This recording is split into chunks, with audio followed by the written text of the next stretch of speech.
My ex didn't just cheat. She erased me, then came crawling back pregnant with twins, said, "One's yours." When I didn't fall in line, she nuked my career.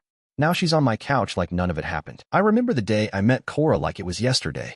She came into the museum on a rainy Wednesday, hiding from the weather, and, I learned later, hiding from herself too.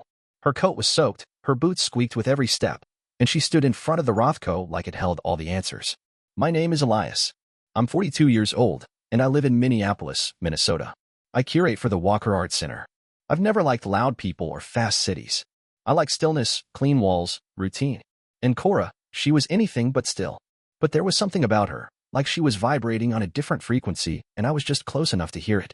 She was a writer. Not famous, not even published lately, but she had a fire in her eyes when she talked about characters. About what made them unravel. Back then, we were both kind of unraveling. Maybe that's what made it work. When we moved in together, it felt like I'd finally found the missing page in the book of my life.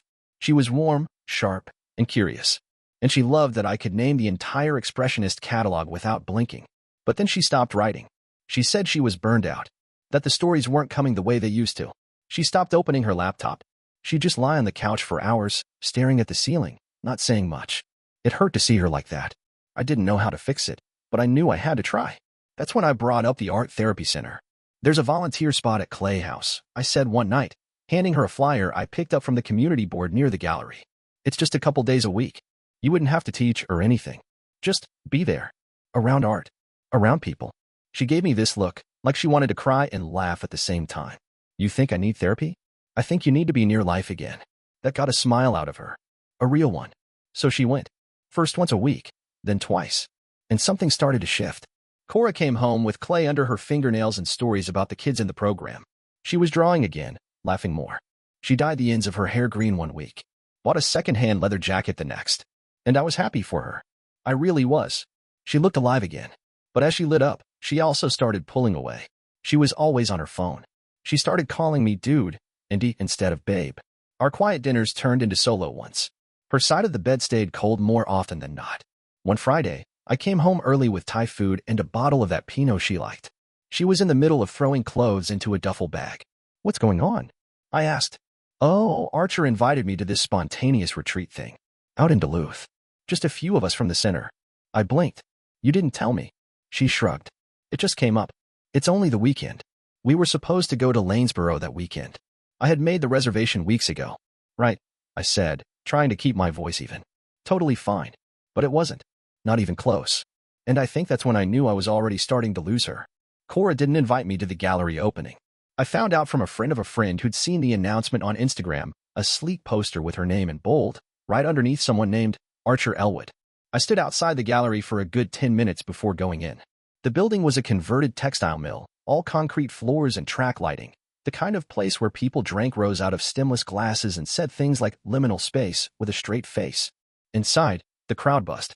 I spotted Cora almost immediately. She was in a deep red dress, laughing too loud, one hand holding a glass of wine, the other resting on Archer's shoulder like it had always belonged there. I'd never seen her look like that. She was glowing, open, magnetic. Like a sun I wasn't allowed to orbit anymore.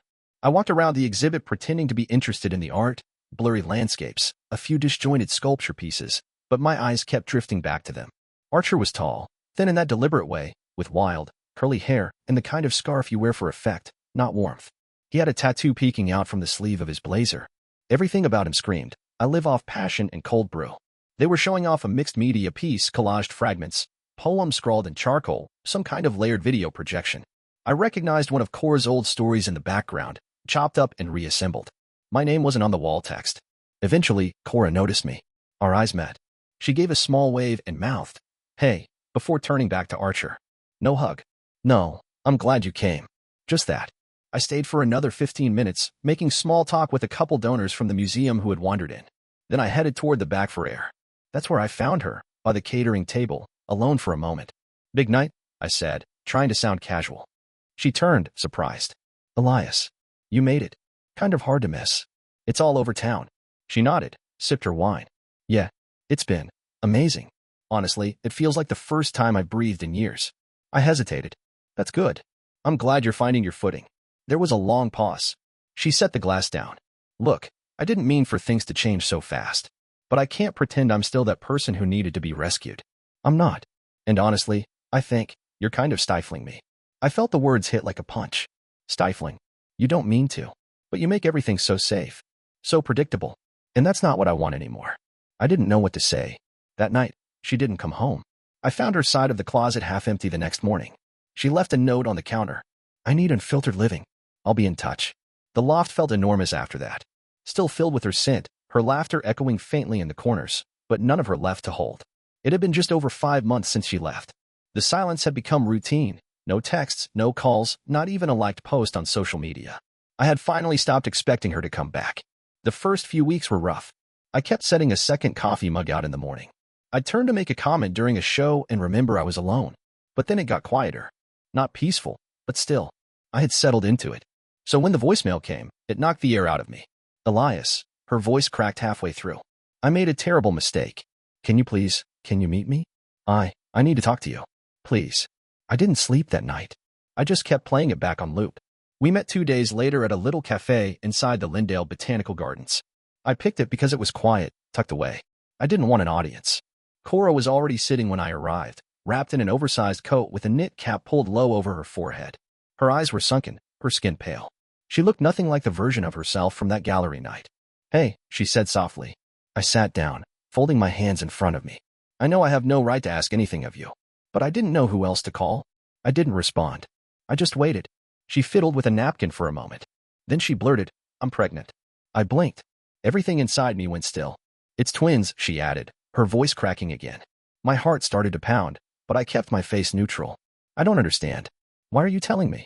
She looked up then, her eyes glassy. Because one of them is yours. The air left my lungs. She explained it slowly, clumsily. Apparently, it was something called heteropaternal superfecundation. Some rare biological glitch where a woman releases multiple eggs and has intercourse with more than one partner in a narrow window, resulting in twins with different fathers. It's not common, she said, almost apologetically. But the tests are clear. I just stared at her. At the woman I once thought I'd marry. At the stranger sitting in her skin. I didn't plan any of this, she whispered. Archer left when I told him. He said it was too complicated. He's gone. I swallowed hard. So you came to me. I came to you, she repeated, shame all over her face. Because I couldn't imagine doing this without someone I trust. I laughed, short and bitter. You trust me? After what you did?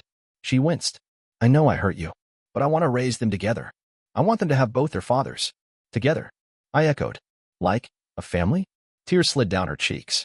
I know I don't deserve it, but I can't do this alone. I stood up, hands clenched. You didn't just leave, Cora. You erased me. And now I'm supposed to come running back because of biology? She didn't answer. I walked out of the cafe and didn't look back. But 2 hours later, I was on my laptop, Googling the phrase she said, heteropaternal superfecundation. Because no matter how angry I was, I needed to know what came next. For the first week after our meeting at the cafe, I didn't answer her calls. I needed space. I needed to think. I'd printed out the medical paperwork she brought, highlighting my name in the paternity results like it would somehow make it easier to believe. It didn't. She left voicemails every day, each one sounding more fragile than the last. Then the tone changed. She called at 3:12 a.m. one night. The next night, it was 2:47. Each message got louder, angrier, more erratic. You think you're so noble, Elias? So above it all? This is your child, too. The last message that night ended in her sobbing into the phone, whispering something I couldn't make out. I muted the ringer and tried to push it all away, bury myself in work. But Cora had always known where to hit hardest. It started with an email, sent not just to me, but to the Walker Museum's entire board of trustees. Subject, Elias Marek's questionable conduct. There were attachments. Photos of me chatting with staffers, completely innocent, taken during break hours or at staff meetings, but framed with a narrative that suggested inappropriate familiarity and potential bias in curatorial decisions. The photos weren't even from recent events. One was from last year's donor dinner. Another from a press tour we gave to the high school art program. But if you don't know me, and none of the board members really did, it all looked ambiguous enough to raise eyebrows. My phone rang off the hook the next day. HR. The museum director. One of the trustees, awkwardly trying to understand the context. I was stunned. I hadn't replied to one woman's barrage of calls, and now I was defending my career. I texted her that night. Just one sentence. You crossed a line. She replied 2 minutes later. Cora, you left me no choice. That's when it clicked. This wasn't about the baby. Not really. This was about control. About pulling me back into her orbit, one way or another. The next day, someone from the press emailed the museum's PR contact, asking for a comment about an internal personnel issue. Apparently, someone had forwarded them the email anonymously. I sat in my office, the blinds drawn, staring at the museum's statement, some bland, neutral garbage about their commitment to ethics, and I felt the walls closing in. I confronted her that night, drove to her place without warning. She opened the door slowly, almost surprised to see me. Her apartment smelled like paint and burnt toast. I told the truth, she said calmly. No, you twisted the truth to punish me, I snapped. Her eyes flashed. You abandoned me. I set a boundary, I shot back. You weaponized it. We stood there in silence for a long minute. I needed you to feel what I felt, she finally said. That kind of rejection. That powerlessness. I stared at her, realizing I didn't recognize this person at all anymore. You don't get to destroy my life just because I didn't come running. You didn't just walk away from me, Elias, she said, voice shaking. You walked away from your son. I took a step back. No, I walked away from you. And then I left. But I knew the damage was done. My inbox was a mess. My director wanted a meeting to discuss perceptions. My assistant barely made eye contact with me. Cora hadn't just stirred up chaos. She had declared war. The formal email arrived on a Wednesday morning. Subject: administrative leave pending review. The words were polite, clinical, and humiliating. The museum board had decided, out of an abundance of caution, to place me on temporary leave while they conducted an internal inquiry into the accusations. They weren't calling it a suspension. Not officially. But my access badge stopped working by noon. I packed my office in silence. No one said anything. No goodbyes, no eye contact. The same people who had stood with me through 10 exhibition cycles now avoided me like I was contagious. I drove straight home, carrying a cardboard box filled with nameplates, dry pens, and old notepads. I dropped it on the kitchen counter and stared at the wall for what felt like an hour. My phone buzzed again. Another voicemail from Cora. I didn't even bother listening anymore. I just archived it and added another line to the spreadsheet I had started keeping, a list of every message, call, and incident. Dates, times, screenshots. It felt paranoid at first, but now it felt necessary. 2 days later, the museum had a staff retreat. I wasn't invited. Of course I wasn't. But I heard about what happened anyway. Cora showed up. She wasn't on staff. She wasn't even part of the museum's outreach program. But she arrived mid-lunch, marched into the conference center, and started yelling. You all think he's some great man? He left me pregnant and scared. He's a fraud. Ask him who he really is. She didn't get very far. Security escorted her out. But the damage? That was done the moment she opened her mouth. A coworker texted me a video clip. Shaky, low-res footage of Cora, wild-eyed and breathless, being dragged out the front doors. My name trended locally on Twitter for about 3 hours. I didn't look at the comments. Back at the loft, I tried to focus on anything else. I cleaned obsessively. I alphabetized my books. I recatalogued my personal art collection. But even through all of that, I couldn't shake the thought my child was still out there. Half mine, half hers. And I didn't even know if he would ever be mine in the ways that mattered. I hadn't reached out, hadn't asked about appointments, due dates, names. I had built this wall to protect myself, but lately I was starting to wonder, was I protecting the right things? One night, I sat at the kitchen table with the lights off, just staring out the window at the city skyline. What kind of father disappears before the story begins? What kind of man lets a child grow up not knowing who he is? I didn't want to be part of her story anymore. That much was clear. But maybe I needed to find a way to write a new one. One where the child didn't pay for our war. She showed up on my doorstep in the middle of a snowstorm. I was in the kitchen making tea when I heard the soft, uneven knock. At first, I thought maybe it was a neighbor. But when I opened the door, there she was, hood up, cheeks red, a duffel bag slung over her shoulder. I didn't know where else to go, she said. Her eyes were glassy, but her voice was flat. Archer's gone. He moved to LA last week. Blocked me on everything. I didn't say anything. I stepped aside. That's how she came back into my life, not with a grand apology, not with a plan, just a bag and a storm and 2 babies still months from being born. We laid down rules the same night. I typed them out, printed 2 copies, and made her sign. This is temporary, I said, until you find somewhere stable. I understand, she replied, folding her arms. You stay in the guest room. We'll split grocery costs. I keep my space, and I expect privacy. Fine. It should have been awkward. But it wasn't. Not at first. We fell into this strange, silent rhythm. She was quieter than she used to be. Softer around the edges, like something inside her had been dulled. She'd cook sometimes. I'd make tea. We barely spoke unless it was about the babies or the thermostat. But the tension lived in the walls. You could feel it in the way she locked the bathroom door now. The way I kept all my personal files locked in my office drawer. We shared the same air, but nothing else. We left notes for each other instead of talking. A sticky note on the fridge. Appointment moved to Tuesday at 10 a.m. One by the sink. We're out of dish soap. Sometimes I'd hear her crying late at night. I never asked why. I didn't want to open the door, not the literal one, not the metaphorical. Still, I went to every prenatal appointment. Every single one. I kept my hand folded neatly in my lap during the ultrasounds. I listened to the doctor's notes, asked my questions, ignored the sideways glances when we had to clarify the situation. Twins. Different fathers. Complicated. One day, after the appointment, we sat in the car, staring at the parking lot. She turned to me and said, "You know, you don't have to do this." I looked straight ahead. "I know. You're showing up more than some biological dads ever do. I'm not doing it for you." She nodded. I figured. That was the closest we came to any kind of real conversation for weeks. Still, the house didn't feel like mine anymore. I caught myself locking my bedroom door at night, not because I was scared, but because I didn't trust the silence. It was too easy to fall into old patterns. She tried, I think. Sometimes I'd catch her watching me, like she wanted to say something. But then the moment would pass, and she'd turn away. There were no fights. No accusations. Just this eerie calm built on mutual exhaustion. Some mornings, I'd make coffee and leave a second mug on the counter by habit. But I never poured it. Because habits are dangerous. And I wasn't ready to let one mistake rewrite my life. Not again. It was the first time I heard his heartbeat. We were in the exam room, cold and quiet, the fluorescent lights humming overhead. Cora lay back on the table, eyes closed, her hands resting on her belly like she was trying to hold the twins in place. The technician adjusted the probe, and suddenly there it was, this soft, rhythmic thudding. Like the echo of a small drum, steady and insistent. I stared at the screen. One heart was faster, fluttering like a hummingbird. The other, mine, was slow, strong, grounded. The technician smiled. 2 heartbeats. Healthy and distinct.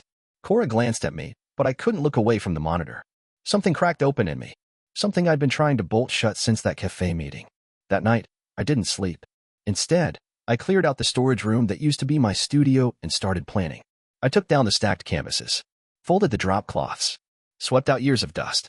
By morning, I'd started building a crib. Just one. When she came home and saw it, her face went blank. "Where's the other one?" she asked. I looked up from where I was kneeling beside the half-finished frame. "I'll leave space. But I'm not building 2 right now." Her voice tightened. "Why?" I stood up, wiped the sawdust off my hands. "Because one of them is mine. And the other," I hesitated, trying to find the right words. "The other might be part of my life, but not by default." She crossed her arms. "You're drawing lines. Before they're even born." "No," I said. "I'm being honest. I'm going to show up for my son. And if I come to love the other child, and I hope I do, it'll be because I choose to. Not because I'm guilt into it." Her eyes glistened, but she didn't cry. "Not this time." "You don't think I'm trying?" she whispered. "You don't think I want this to work?" I stepped back. "Trying doesn't erase everything, Cora. It doesn't erase the chaos you dropped into my life." That night, after she went to bed, I called a lawyer. I wanted a formal co-parenting agreement, visitation schedules, custody rights, medical consent structures. It wasn't romantic. It wasn't soft. But it was necessary. "I don't want my role muddied," I told the lawyer. "One child is mine biologically and legally. The other, we'll figure out visitation. But I need protection. Boundaries." Cora didn't like it. Of course she didn't. When I showed her the draft, she barely skimmed it before pushing it away. "You're reducing our kids to paperwork." "No," I said. "I'm protecting them from another explosion. And protecting myself from being dragged back into one." She didn't speak to me for 2 days. But I kept working on the nursery. The crib on the left side. A blank wall on the right. I painted that wall gray. Neutral. Waiting. The delivery came earlier than expected. I was still screwing in the last drawer of the changing table when the phone rang. It was Cora. Just 2 words. "It's time." We didn't talk during the drive to the hospital. She sat curled up in the passenger seat, clutching her belly, breathing slow and shallow. I kept my eyes on the road and my hands at 10 and 2. The delivery room was bright and chaotic, doctors moving briskly, machines beeping, nurses speaking in clipped instructions. Cora barely looked at me. She was in her own world, trying to keep the pain from taking her under. Hours later, it happened. The babies came minutes apart, first the one that wasn't mine, then the one that was. When they handed me my son, everything else disappeared. He was wrinkled and red-faced, crying like he was already tired of the world. I held him against my chest, skin to skin, and whispered his name. She hadn't chosen it. I had. His name was Simon. No middle name yet. Just Simon. I sat beside her bed while she slept, cradling him in the crook of my arm. I traced his tiny fingers with mine. I had never believed in destiny, but there was something eerie about how natural it felt. This small person, half mine, like he had been waiting for me all along. The next morning, Cora woke up and reached for both bassinets, instinctively moving towards symmetry. But I had already wheeled Simons to my side of the room. You gave him a name, she said, her voice gravelly. I did. She didn't argue. We left the hospital 2 days later and returned to the house together, but nothing about it felt like a family reunion. I moved into the back wing, the guest suite with its own entrance and kitchenette. I had the lawyer finalize the co-parenting agreement the following week. We now had a rotating care schedule. Monday through Wednesday, Simon slept in my room. Thursday through Saturday, he stayed with her. Sundays were split. Everything was structured, predictable, peaceful. Cora didn't fight it, not really. I think even she knew we were long past salvaging the version of family she had tried to summon out of chaos. One night, a week into our new routine, she knocked on my door. He cries more when he's not with you, she said, her hair pulled back, eyes heavy with exhaustion. He's used to my voice, I replied simply. She hesitated, then asked, do you ever think we could still figure it out? For them. I looked down at Simon, already drifting off in my arms.